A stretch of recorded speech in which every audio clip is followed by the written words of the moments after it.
On accueille Christelle Niasme. Bonsoir, vous êtes la nouvelle maire de Villeneuve-Saint-Georges. Vous venez d'être élue hier, parce que la municipale s'est déroulée hier, le second tour. C'était pas une élection comme les autres. Vous aviez un enjeu quasi national sur les épaules, Madame le maire, parce qu'en face de vous, il y avait un candidat de la France Insoumise, Louis Boyard. Comment vous sortez de cette campagne, pas comme les autres, encore une fois, au niveau municipal ? Bonsoir déjà, merci Bonsoir. de m'accueillir. Effectivement, c'est encore très frais.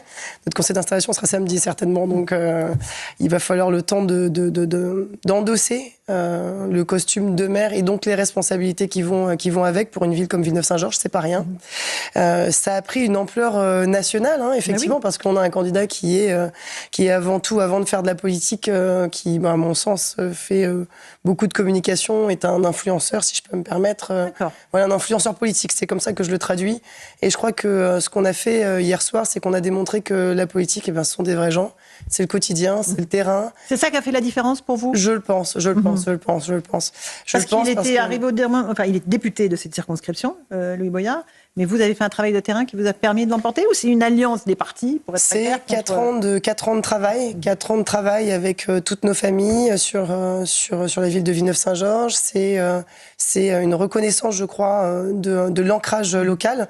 Bien évidemment, un rejet profond aussi de ce que représente le candidat et l'idéologie qu'il porte, bien évidemment. Et là, c'est clairement transpartisan.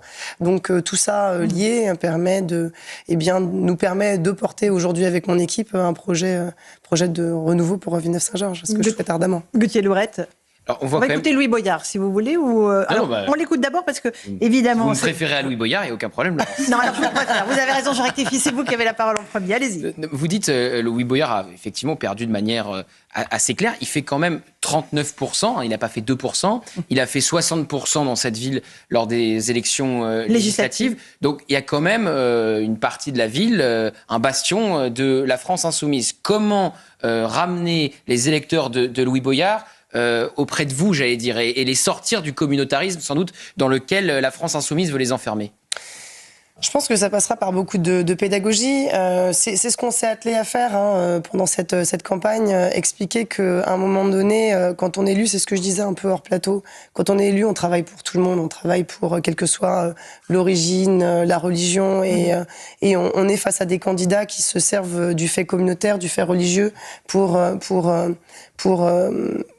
essayer de récupérer, faire de la récupération. Moi, je l'ai vu, je l'ai constaté au quotidien. Il fonctionne aussi avec la peur. La peur, ça, je l'ai vu, en agitant le grand fait de lutter. Alors, on l'a vu sur les législatives, c'était le débat a été tronqué, puisque c'était finalement, je suis désolée de le dire comme ça, mais sur les législatives et ce sur quoi il a été élu, c'était pour ou contre la Palestine. Et puis après, le deuxième sujet, ça a été pour ou contre le Front National. C'est comme ça qu'il s'est fait élire, Monsieur Boyard. Donc, je pense que lutter contre ce type d'idées qui sont clairement le moyen d'utiliser nos populations, ce qui est proprement inacceptable, parce que derrière, ce qu'il emmène, c'est, il l'a dit, je vous retirerai les caméras de vidéosurveillance en ville. Mais qui sont les premiers qui trinquent quand il n'y a plus de sécurité sur un territoire? Désarmer la police aussi. Désarmer la police municipale, mais qui sont les premiers qui trinquent? Ça veut dire qu'il n'y a plus de services publics, ce sont les habitants, et c'est précisément encore plus les familles défavorisées, qu'il prétend défendre et qu'il prétend représenter. Parce que ces familles-là, elles n'ont pas les moyens de quitter un territoire qui est complètement exempt. Veulent qu'il y ait de la sécurité. Exactement. Et des forces de l'ordre. Tout le monde a droit de vivre dans de bonnes conditions. On écoute Louis Boyard, adversaire battu donc hier, qui dit que c'est la faute de tout le monde, mais pas de lui, évidemment. Ah bah oui. Ça. On avait tout le monde contre nous. On avait le ministre de l'Intérieur qui a fait des ingérences dans des élections qu'il est censé lui-même organiser. On avait le Front National. On avait Éric Zemmour. On avait Valérie Pécresse. On avait les médias de Vincent Bolloré. On avait tout le monde contre nous.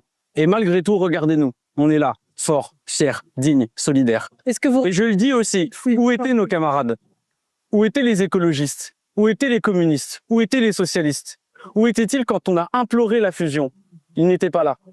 Où étaient-ils quand on a eu besoin d'avoir du soutien, quand on a qualifié notre liste de communautaristes? Ils n'étaient pas là. Où étaient-ils quand on a eu besoin de leur voix aujourd'hui pour battre l'extrême droite? Ils n'étaient pas là. Là pour Louis Boyard. Il oublie juste une chose, Louis Boyard, c'est que sous votre contrôle, il avait déclaré qu'il passerait au premier tour. Et donc, par définition, qu'il n'aurait jamais besoin des écolos, du PS. Bien sûr. Alors, Rachel. Là, c'est vraiment la quintessence de la victimocratie. Exactement. C'est-à-dire, voilà, regardez comme je souffre, j'ai eu tout le monde contre moi. Mais en droit, juridiquement, on a ce principe, cet adage, latin nemo auditur, nul ne peut se prévaloir de sa propre turpitude. À partir du moment où vous êtes contre la France et contre la République, forcément, vous avez la République contre vous. Gauthier. Mais surtout parce qu'il parle des médias Bolloré, donc je suis fasciné par Ne ça. laissons rien passer. Donc je veux bien répondre là-dessus. Parce que moi, je suis fasciné. Quand il y a des révélations faites contre un candidat de droite, prenons l'exemple Fillon, d'un journal de gauche, Mediapart, et que ce candidat perd une élection à cause de ces révélations, il trouve ça formidable. Là, effectivement, le média Frontières, et on s'en est fait l'écho, a révélé qu'il y avait un pro-Hamas sur la liste de Louis Boyard. Ça a été déterminant dans le choix du Parti socialiste de ne pas fusionner ensemble avec Louis Boyard. Il ne répond pas sur le fond, puisque l'information de Frontières est vraie. Il y avait un pro-Hamas sur la liste. Il y avait aussi des candidats condamnés avec un casier judiciaire sur la liste de Louis Boyard. Il y en avait 2 avec des casiers judiciaires. Révélation aussi du média Frontières, dont CNews s'est fait l'écho. Là, ça ne dérange pas. C'est-à-dire que, là, je veux dire, là, ça les dérange. Là, effectivement, ça les dérange. Mais quand c'est des révélations qui visent un candidat de droite, ça, il n'y a pas de problème. Louis. La question, c'est les révélations étaient vraies, et donc il n'arrive pas à répondre sur le fond. Bien sûr. Louis, et après, Madame Elmer. Non, moi, il y a une question que je me pose. Vous dites depuis le début de l'émission que vous voulez absolument faire l'unité, mais quand on voit une telle haine, comment ça va se passer, votre premier conseil municipal? Comment on fait l'unité avec Louis Boyard, qui va siéger donc, dans l'opposition au conseil municipal, et l'ancien maire qui vous déteste, Philippe Gaudin, parce que non, mais vous avez gagné et qu'il aurait aimé continuer. Enfin, tout ça, c'est sa faute en plus. Donc. Bien sûr. Alors, Et j'ai envie de dire parce que effectivement, ça n'a pas été, ce n'aura jamais été 4 années faciles, et encore moins sur cette campagne. Toute cette haine et cette volonté de démolir, je pense qu'il faut le faire comme on l'a fait pendant 4 ans, c'est rester sur sa ligne, peut-être répondre avec encore plus de positivisme sur ça. Moi, je doute fortement. Alors, l'ancien maire a communiqué tout à l'heure en disant qu'il siégerait au conseil municipal par amour de Villeneuve. Tant mieux, au moins on se rejoint là-dessus.